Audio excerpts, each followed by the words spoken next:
guys! Kamusta kayo? Nandito na naman yung lola nyo. Saan sulok man kayo ng mundo? Umaga, tanghali, hapon, kung nasaan man kayo, naabot na ng bidyong ito. Kamusta kayo? Okay pa ba?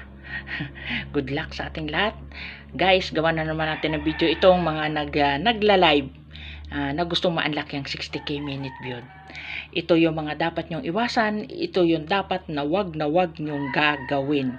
Kung ayaw nyong kahit nagla-live kayo ay mabawasan yung minute view nyo. Guys, paalala lang.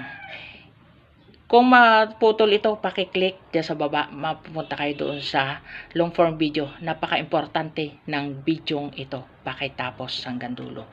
Guys, mga dapat nyong iwasan habang nagla-live kayo.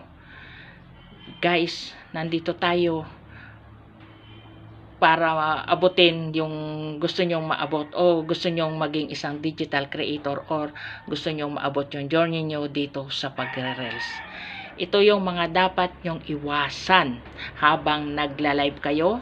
May masagap na music yung live nyo. May masagap na umiiyak na bata.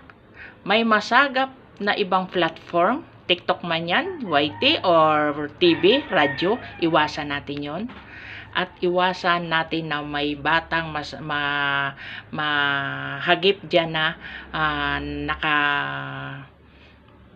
naka walang damit bata.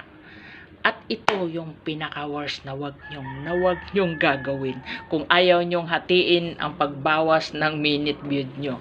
Yung pagla-live nyo ay sipagan natin. Wag naman kayong tamarin. Walang magic dito. Walang namomonetize dito na natutulog lang ang ginagawa. Kaya dapat sipagan nyo ang pagla-live. Kahit na wala kayong viewers, kahit na wala kayong ginagawa, ang importante, nakapokus sa inyo yung camera. Nakikita kayo ng camera.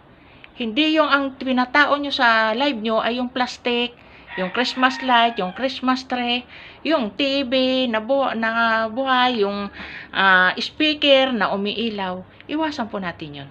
Kasi doon tayo magkakaroon ng pagbabawas sa minute view nyo kahit yan ay nag-live pa kayo ng 8 oras. Hindi po madadagdagan yung minute view nyo. Ang mangyayari pa ay mababawasan yung minute view nyo.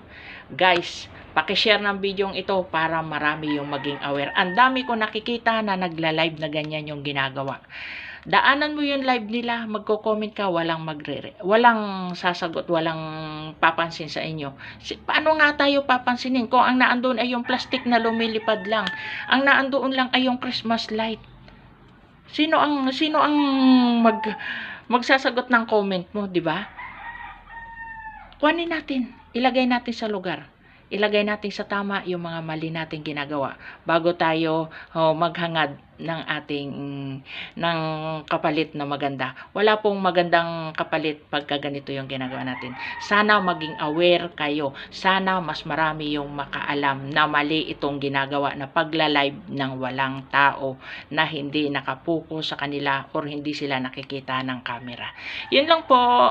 Pakishare ng video ito. Good luck and follow for more. Thank you for watching.